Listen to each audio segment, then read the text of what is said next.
저는 오늘 성경에 있는 많은 팀 가운데 바울과 디모데라는 팀을 여러분께 좀 보여드리고자 합니다. 성경에 정말 다양하고 각양각색의 팀이 등장을 합니다. 창세기부터 가득합니다. 예를 들어서 야곱의 12 아들이 있었습니다. 야곱의 12 아들들은 절대로 좋은 팀이라고 말할 수 없습니다. 별로 그렇게 화목하지 않았고요. 게다가 동생을 죽이려고 했고 결국은 나중에 노예로 팔아넘기지 않습니까? 어떤 면으로 봐도 좋은 팀이라고 말할 수 없는데 또 신비한 건 이겁니다. 이런 팀도 하나님이 은혜를 주시면 좋은 팀이 됩니다. 그래서 이 12 형제가 이스라엘 민족을 구원하고 그리고 또 이들이 바로 이스라엘의 다 모든 지파의 아버지들이 되는 거 아니겠습니까? 그래서 우리가 다 완벽한 사람들을 만나야만 승리하는 것은 아닙니다. 우리가 부족하고 우리 가운데 이상한 사람도 있어도 하나님께서 은혜 주실 때 그 팀이 또 합하여서 우리가 주님이 주신 승리의 은혜를 만날 수도 있습니다. 위기일 때가 참 중요한 팀워크가 필요할 때인데 이스라엘이 가장 처음에 만났던 위기 중에 하나가 바로 애굽에서 탈출하는 그런 위기였습니다. 그때 하나님께서는 정말로 손발이 잘 맞고 귀하게 동역하는 팀을 만들어 주셨습니다. 그래서 모세가 아론이라고 하는 자신의 형과 함께 그 모든 일들을 감당하고 나중에는 훌이 함께 조인을 하고 장로들이 세워지고 그리고 더 나중에는 여호수아라고 하는 그래서 굉장히 귀한 팀워크를 우리는 그곳에서 발견하게 됩니다. 또 성경에는 친구의 팀워크도 나옵니다. 다윗과 요나단 얼마나 귀한 이들처럼 서로 사랑한 사람이 없다라고 성경은 얘기하고 있습니다. 또 우리 신약 성경에 오면은 예수님과 제자들이라고 하는 아주 우리가 정말로 바라봐야 하는 팀이 나오게 되고 그리고 오늘 본문 말씀에 나오는 바울의 팀이 나옵니다. 바울도 역시 굉장히 다양한 팀을 많이 이루었습니다. 그 가운데는 실패한 팀도 있었습니다. 예를 들어서 바나바와의 팀워크는 나중에 결렬되고 실패하죠. 그것이 우리가 생각하는 실패는 아니지만 어쨌든 그 팀이 영원히 가진 않습니다. 근데 하나님께서 전도 여행하는 중에 디모데를 만나게 하셨습니다. 그리고 이 디모데가 바울의 사역을 돕게 하셨고 그리고 바울이 나중에 사역하던 에베소 교회의 후임이 되어서 이 디모데는 에베소 교회를 섬기다가 나중에 순교한 전설이 남아 있습니다. 이렇게 바울은 많은 사람들과 일을 했지만 그 가운데 가장 특별하게는 이 디모데와의 팀을 우리가 오늘 주목해 보기를 원합니다. 우리 디모데에게 주는 그러니까 바울과 디모데의 관계가 여러 서신서에서 등장하게 되는데 그래도 가장 명확하게 나타나는 데는 당연히 디모데 전후서입니다. 디모데 전후서는 바울이 누구에게 쓴 편지 같으세요? 디모데에게 쓴 편지겠죠. 그래서 디모데 전후서잖아요. 그런데 그 안에 보면은 바울이 자신의 후임인 에베소 교회를 담임하고 있는 이 젊은 목사에게 다양한 조언들과 굉장히 귀한 얘기들을 많이 해줍니다. 우리가 이 말씀을 봐도 팀워크가 이렇게 중요하구나를 알 수 있겠지만 제가 오늘 본문 말씀, 이 빌립보서 말씀을 택한 이유는 다른 이유 때문입니다. 왜냐하면 바울이 디모데에게만 한 말에서 디모데의 소중함이 드러나는 것이 아니라 바울이 이렇게 빌립보 교회에 보내는 편지에도 바울이 디모데를 얼마나 사랑하고 신뢰하고 아끼고 그리고 함께 동역했는지가 드러나기 때문에 저는 오늘 이 말씀을 통해서 여러분의 팀에도 중요한 승리의 퍼즐을 찾으시기를 바라고 그 퍼즐을 찾으셔서 여러분의 팀이 승리하는 위닝 팀이 되시기를 축복합니다. 우리 위닝 팀은 얼마나 귀합니까? 여러분의 가정이 위닝 팀이 되셔야 하고요. 우리 명성교회가 위닝 팀이 되어야 합니다. 저는 크게 대단히 늘 국가를 생각하는 사람은 아니지만 제가 말씀을 준비하면서 그런 감동이 있었습니다. 우리 대한민국이 위닝 팀이 되어야 합니다. 그러면 위닝 팀이 되려면 어떠한 성경적인 가치, 어떠한 복음적인 가치를 우리가 가져야겠습니까? 오늘 이 한 단어를 여러분께서 꼭 기억하셨으면 좋겠습니다. 그것이 바로 신뢰입니다. 제가 말씀을 반복해서 이렇게 읽으면서 바울과 디모데 사이에 있었던 팀워크의 핵심 단어가 무엇일지를 많이 좀 생각해 보게 되었습니다. 여러분들은 오늘 본문 말씀을 읽으면서 무엇이 생각나셨습니까? 바울과 디모데가 서로 갈등 관계에 있는 것이 보이십니까? 아니면 서로 심히 신뢰하고 의지하고 서로를 귀하게 여기는 것이 보이십니까? 저는 아무리 읽어봐도 이 바울이 디모데를 전적으로 신뢰하고 있다는 것을 보게 됩니다. 바울은 게다가 이 일을 빌립보 교회에게 알려주는 거예요. 이 젊은 사역자를 보내면서 젊은 사역자가 가면은 사람들이 이 사람을 어떻게 받아들일지 우려가 되지 않겠습니까? 그러니까 바울은 이 사역자를 보내면서 이 사람은 내가 절대적으로 신뢰하는 사람이라는 거죠. 내 주위에 여러 사람들이 있지만 내가 이 일을 맡기기에는 정말로 진실된 사람은 이 사람밖에 없다고 강조하면서 디모데를 보내게 됩니다. 빠른 시일 내에 디모데를 보내서 그들의 소식을 가져오고 너희들을 진실되게 돌봐줄 사람도 이 사람밖에 없다라고 말하고 있습니다. 근데 여기서만 바울이 디모데를 좋게 얘기하는 게 아닙니다. 다른 서신서에서도 바울은 디모데를 굉장히 귀하게 여기고 좋게 말합니다. 이게 여러분 팀워크의 얼마나 중요한 부분인지 모릅니다. 여러분의 팀이 있으십니까? 그리고 그 팀은 서로에게 좋은 이야기를 나누고 있습니까? 밖에 나가서 그 사람에 대해서 좋게 말씀하십니까? 이게 다 팀워크입니다. 좋은 팀은 소문이 납니다. 할렐루야. 좋은 팀은 이 팀 좋은 팀이다. 소문이 납니다. 여러분 요즘에 우리나라가 아시안컵이라고 하는 축구에 참여하고 있는 거를 다 아시죠? 네, 아시안컵. 정말 보고 있는 게 힘듭니다. 네.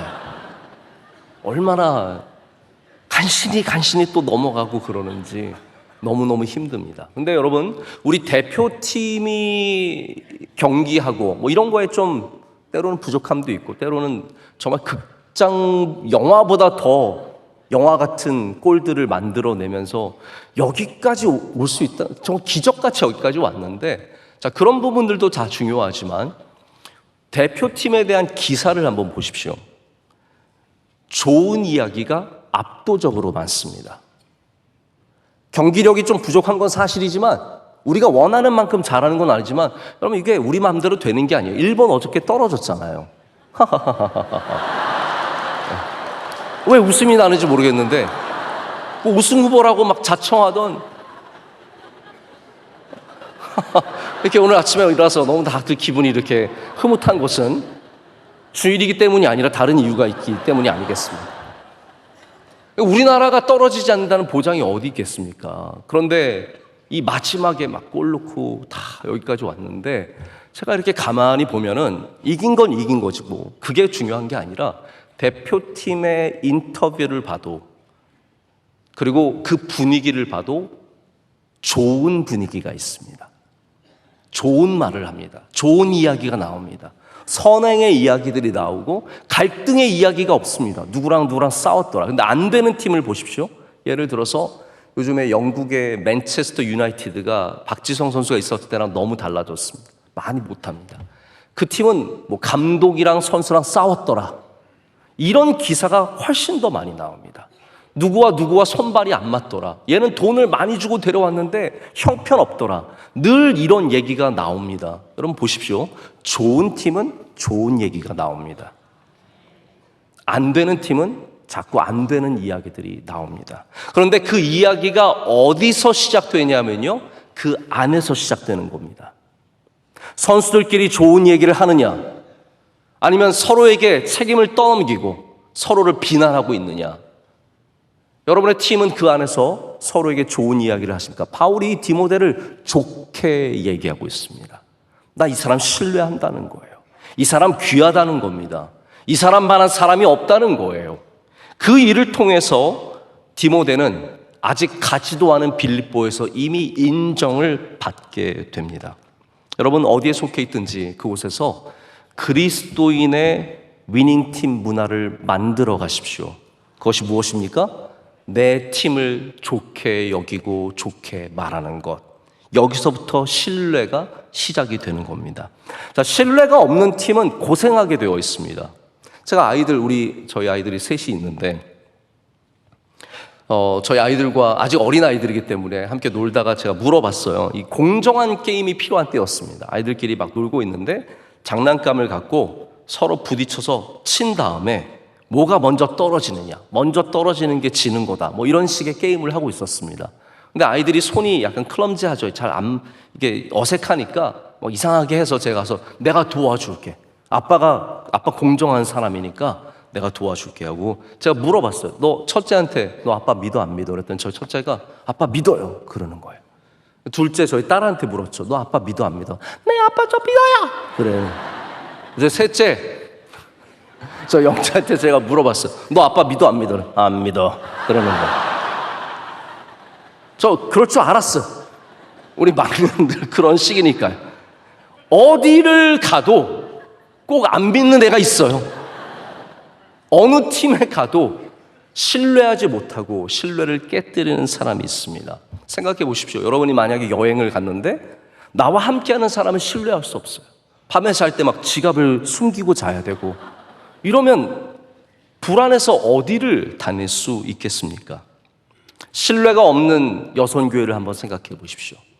신뢰가 없는 남선교회, 신뢰가 없는 당회, 신뢰가 없는 교회, 신뢰가 없는 목사와 성도의 사이, 신뢰가 없는 곳은 제대로 운영할 수가 없습니다.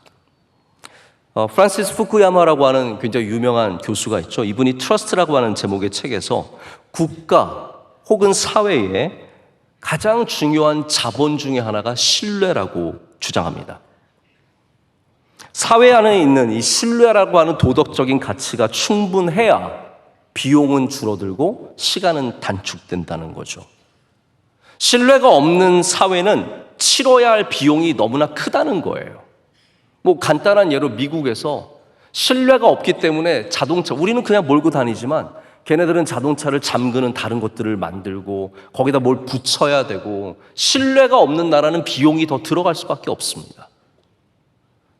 신뢰가 없는 곳은 어렵습니다. 그래서 보통 우리가 요즘에 이런 단어 쓰지도 않지만 후진국이라고 하는 국가를 가보면 자원이 없는 게 아니라 신뢰 도덕 자본이 없습니다. 거기는 무슨 일을 해도 어렵습니다. 여러분, 위닝팀은 신뢰가 있습니다. 저는 우리 대한민국 사회가 신뢰 도덕 자본이 있는 사회가 되기를 간절히 소망합니다. 그런 사회가 만들어져야 강력한 국가를 만들어 갈 수 있다고 생각하고 강력한 힘도 바로 이런 신뢰에서 출발하는 겁니다. 자, 그러면 오늘 우리가 바울과 이 디모데에게서 발견하는 신뢰를 쌓아가는 모습이 어떤 곳인지 제가 남은 시간을 통해서 여러분과 몇 가지 좀 말씀을 나누고자 합니다. 먼저 첫 번째로는 함께함이 신뢰를 만들어 간다입니다. 바울과 디모데가 오늘 말씀해 보면 뜻을 함께 한다는 것을 알 수 있습니다. 뜻을 함께 하는 것, 같은 마음을 품는 것, 이것이 그 팀의 신뢰를 강화시키고 그리고 발전시킵니다. 제가 오늘 아시안컵 얘기를 한 번 더 얘기를 하겠습니다. 그래야 또 여러분들 덜 졸리고 그러시니까 한 번 더 얘기를 하는데 정말 너무 힘들게 여기까지 왔어요. 어떻게 연장전을 치고 승부차기를 하고 또 골도 안 넣고 기다려요. 한참 기다렸다가 마지막에 1분 남겨놓고 이렇게 놓고 막 저는 새벽에 해서 정말 감사합니다. 새벽에 해서 안 보니까 마음이 얼마나 편한지 몰라요.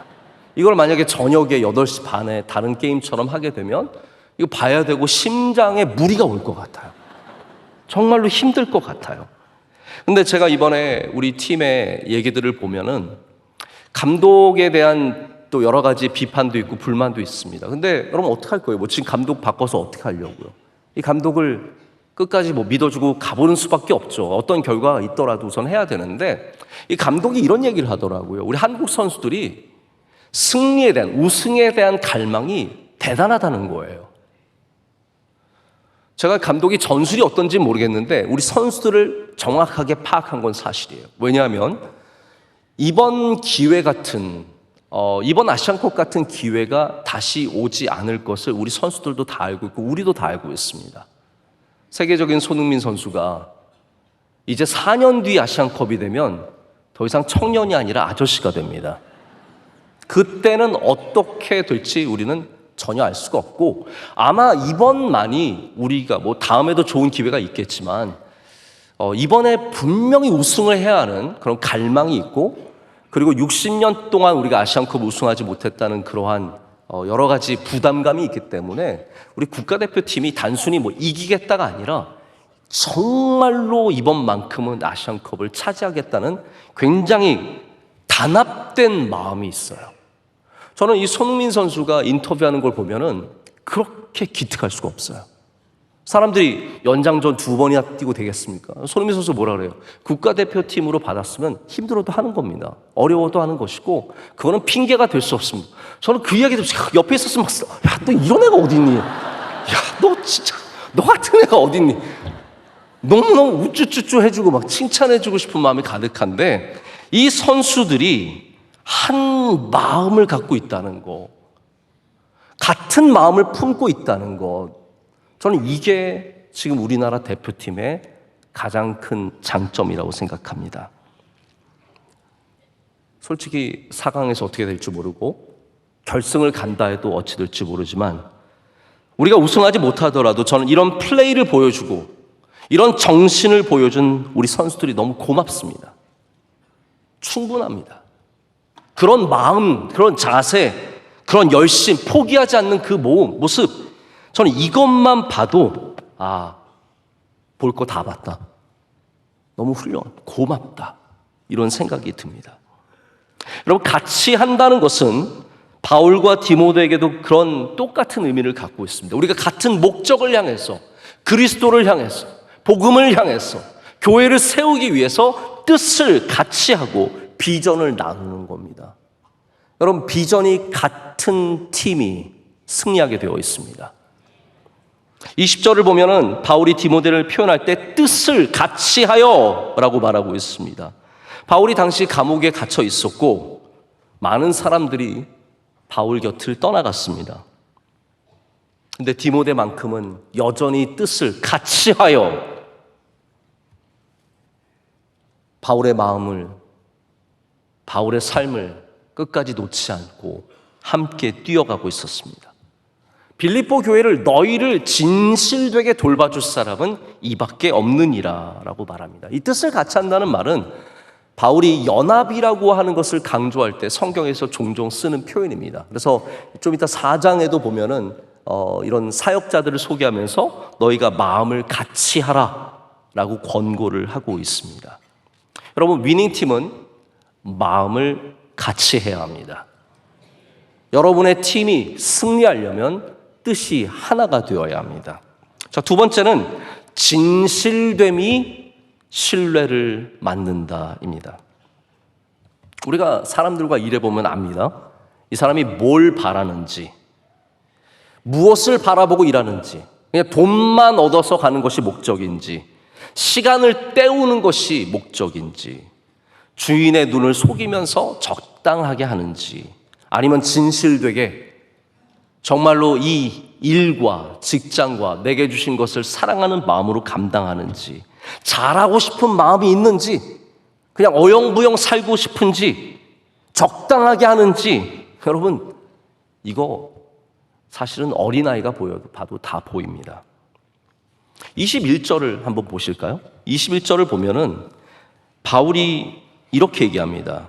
그들이, 다른 사람들이죠, 다 자기 일을 구하고 그리스도 예수의 일을 구하지 아니하되.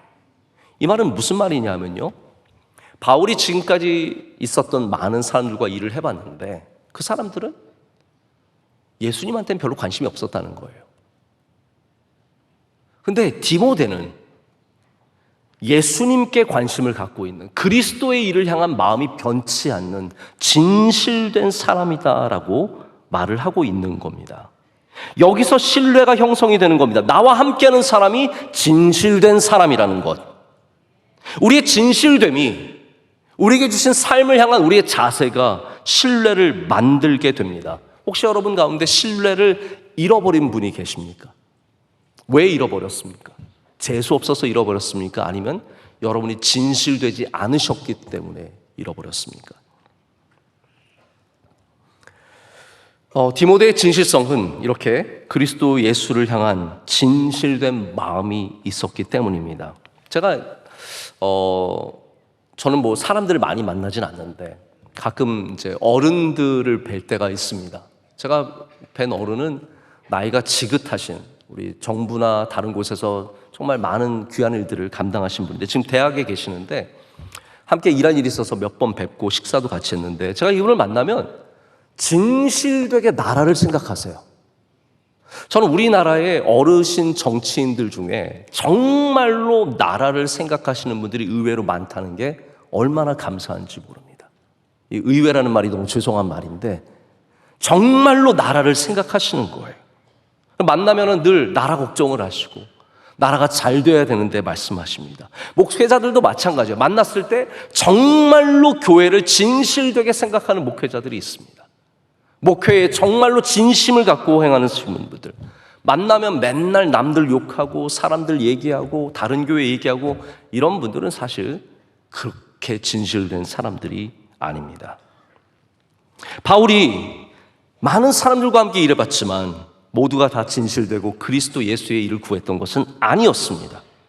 그래서 바울이 이 디모데 전서를 보면은 디모데 후서를 보면은 자기가 만났던 사람들의 이야기를 잠깐 언급하는 데가 있습니다. 1장에 보면 15절에 이런 얘기를 합니다. 아시아에 있는 모든 사람이 나를 버린 이 일을 네가 알거니와 그 중에는 부겔로와 허모게네도 있느니라. 굳이 여기에 이름을 두 사람 이름을 썼습니다. 바울도 약간 뒤끝이 있는 사람이에요. 부겔로와 허모게네도 있는 거예요. 근데 이제 이 사람들의 이름이 적혀 있는 이유가 있다고 생각합니다. 아마 이들은 누가 봐도 바울을 버리지 않을 것 같았던 사람이었겠죠. 근데 이 사람들마저도 진실되지 않으면 결국은 팀은 깨어지게 되어 있습니다. 진실됨이 팀을 하나 되게 하는 것이거든요.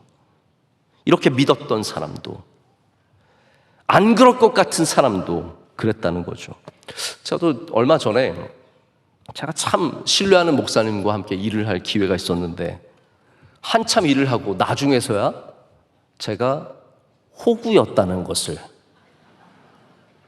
그런 표현 쓰거든요.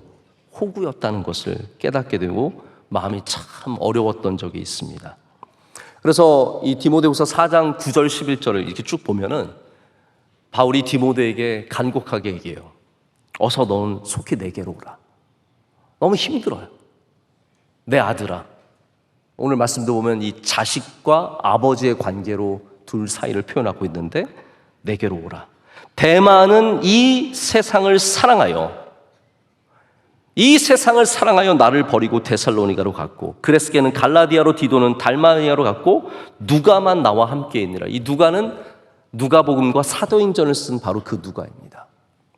그리고 네가 올 때 마가를 데리고 오라. 이 마가는 바나바와 헤어졌을 때 있었던 바나바의 조카 마가이고 나중에 마가복음을 쓰는 마가입니다. 그가 나의 일에 유익하니라. 이렇게 많은 사람들이 진실되지 않게 하다가 결국은 세상을 사랑해서 그리스도 예수를 사랑하는 게 아니라 세상을 사랑해서 다 떠나가지만 디모데는 끝까지 바울의 곁을 지키고 바울과 함께 사역하고 그리스도의 일을 감당하게 됩니다. 여러분 진실됨이 변치 않으시길 축복합니다. 어디에 가시든 진실됨을 쌓아가십시오. 억울할 때도 잘 안 될 때도 진실하게 하십시오. 우리 대한민국은 속이는 게 너무나 많습니다. 아니 뭐하러 원산지를 속입니까? 멍게가 중국에서 사와가지고 동해산이라고 써놓고 팔아서 그거 얼마 남기시려고요? 도대체 거기서 뭘 얼마를 남기려고요? 김치 중국 공장에서 만들어 온 다음에 충남 보령에서 만들었다고 그렇게 해서 도대체 얼마를 남기시려고요? 그것으로 잃어버린 진실됨이 얼마나 큰 가치를 갖고 있는지는 모르고 내 눈앞에 있는 이익을 위해서 우리가 너무나 쉽게 세상을 사랑하여 가게 됩니다. 진실되게 하면 여러분 사람들이 다 알게 됩니다. 사람들이 알지 못하더라도 하나님이 아십니다. 여러분, 우리 그리스도인들은 무슨 일을 하든 진실되게 해야 합니다. 거기가 위닝 팀이 되고 거기에서 하나님께서 은혜를 베풀어 주실 줄로 믿습니다. 자, 마지막으로 연단과 수고가 신뢰를 만듭니다. 바울은 디모데가 연단을 받은 사람이다 라고 오늘 얘기하고 있습니다. 아까 말씀드렸다시피 디모데는 젊은 사역자입니다. 우리 동양 사회는 젊은 사람을 부족함으로 인식합니다. 이게 우리의 어떤 문화죠. 젊은 사람은 뭐 경험도 부족하고 지식도 부족하고 우리보다 못해. 이제 당연히 그렇게 여기기 때문에 아마 이 디모데를 보내면서 바울이 좀 조심스러운 마음이 있었을 겁니다. 그래서 여기에 보태는 말이 있습니다. 이 사람 어리지만 연단받은 사람이야. 이거죠. 훈련받은 사람이야. 우습게 생각하면 안 돼. 이 사람 귀한 사람이야 라고 얘기를 하는 겁니다. 연단은 우리가 하나님 앞에서 신뢰를 쌓아가는 굉장히 중요한 과정입니다. 연단이라는 단어는 특별히 이제 신약에서 도키모스라고 하는 단어인데 이게 불풀물을 지나서 온전함을 갖게 되었다는 뜻이에요. 그래서 대장장이들이 도키모스 하면은 바로 들어갔던 금속이 온전함을 갖고 나오게 되는 것을 말합니다. 근데 여러분, 바울도 이런 연단의 과정과 수고를 참 많이 거치지 않았습니까? 바울이 얼마나 많은 수고를 경험했습니까? 그래서 고린도서 12장을 보면 내가 파선을 몇 번 당하고 강도를 당하고 40에 하나 감한 매를 몇 번이나 죽을 뻔한 경험을 몇 번이나 넘겼다고 하면서 그 많은 수고를 얘기하는 것은 바로 그 수고와 연단이 신뢰의 척도가 되기도 하기 때문입니다. 함께 수고하고 함께 연단 받을 때 그 팀이 하나가 되고 그 팀의 신뢰가 형성이 됩니다. 저도 가끔 뭐 여행도 가보고 다양한 곳에 가보게 되면 가서 뭐 아름답고 먹을 거 좋고 사람들 좋고 자연 좋고 그런데 갔다 오면 쉼은 있지만 갔다 와서 별로 기억이 남지 않습니다. 근데 교회에서 가끔 단기 선교를 가고 어려운 곳에 가서 막 잘 때 이상한 데서 막 비벼서 자고 막 먹을 거 형편없고 막 토하고 막 너무너무 힘든 데 가서 고생하고 오면 왜 이렇게 기억이 남는지 모르겠어요. 그때 같이 갔던 사람들이 동지들이 돼요. 야, 우리 작년에 고생했지 그러면서 저희 청년대학부 보면은 10년 전에 에티오피아 단기 선교 다녀온 청년들이 아직도 그 단톡방을 여전히 유지합니다. 왜 그렇습니까? 좋은 호텔 갔다 와서가 아니에요. 가서 생고생하고 어려운 일들을 함께 연단과 수고를 함께한 팀이 하나가 되기 때문입니다. 혹시 여러분의 삶 가운데 연단과 수고가 있으십니까?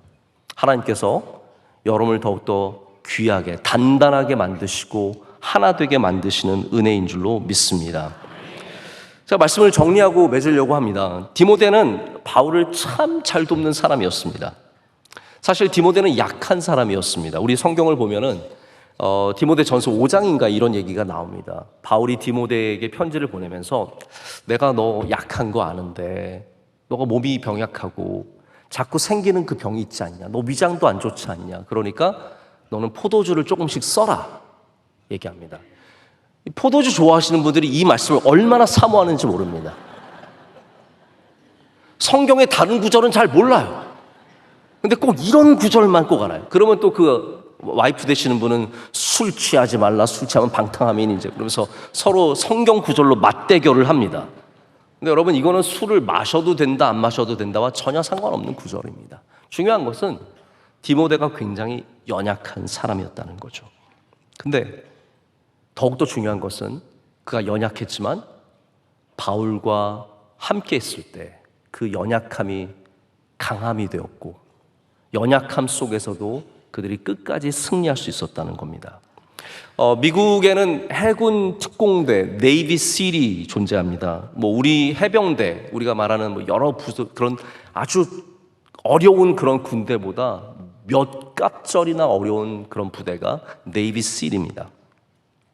네이비 실은 반드시 팀원들끼리 서로를 돌봐주고 함께하는 신뢰가 기초가 되는 그러한 특공대입니다. 나 혼자 가서 람보처럼 막 기관총 쏘고 이런 부대가 아니라는 거죠. 함께 공격에, 함께 작전에 투입되어서 반드시 서로를 챙겨줘야 하는 팀입니다. 근데 이 어려운 팀에 합격하는 사람들을 보면은 이런 사람들이 떨어지고 이런 사람들이 합격한대요. 보통 우리가 생각하기에 힘 있는 사람들, 남자들 뭐 근육에, 특별히 요즘에는 막 문신하고 이런 사람들 있잖아요. 제가 미국 강연자 얘기를 들어보니까 근육이 울퉁불퉁해서 막 문신이 가득해서 난 이런 훈련쯤은 하고 들어온 애들은 반드시 다 떨어진대요. 스타 애틀릿, 그러니까 아주 유명한 운동선수 출신들, 뭐 몇 킬로를 쉽게 뛰고 막 점프를 높이 하고 이런 친구들도 와서 다 떨어진대요. 그럼 누가 통과하느냐 하면 별로 강해 보이지 않는 애들, 누가 봐도 대단해 보이지 않는 사람들, 그러나 최악의 상황에서 그 깊숙한 본능을 누르고 두려움과 포기하고 싶은 마음, 여러분 이 물에서 하는 훈련은 공포심이라는 것이 가장 두려운 훈련의 자리입니다. 숨을 참을 수 없는데 물 아니에요. 이것처럼 두려운 게 없습니다. 그 공포심을 넘어서는 것이 그게 아니라, 제가 여기 참 도전을 많이 받았는데, 최악의 상황에서 두려움과 포기하고 싶은 마음에서 포기하지 않는 게 아니라 두려움과 포기하고 싶은 마음에서 내 옆에 있는 사람을 도울 수 있는 사람. 여러분, 저는 이 부분에 전율을 느꼈어요. 누가 여기서 살아남냐 하면 내 한 몸 건사하고 나만 안 포기하고가 아니라 그 최악의 상황에서 내 옆에 사람을 챙길 수 있는 사람이라는 거죠. 어쩌면 디모데는 연약하고 병약해 보이지만 최악의 상황에서 내게 주신 팀원인 바울을 챙길 수 있는 사람이 아니었을까 생각해 보게 됩니다. 여러분, 우리의 삶은 때로는 본능이 지배합니다. 두려움과 걱정과 또는 우리 안에 있는 분노와 질투와 다양한 본능이 우리를 지배할 때 우리는 그리스도의 일을 구하며 신앙과 영적인 삶이 우리를 지배하는 삶으로 전환해야 합니다. 그리스도의 복음이 우리를 지배하는 삶으로 전환해야 되고, 그럴 때야 비로소 우리는 정말로 위닝팀, 함께 승리하는 그러한 주님의 종들 될 줄로 믿습니다. 오늘 여러분에게 바울과 디모데와 같은 팀워크가 있으시길 축복합니다.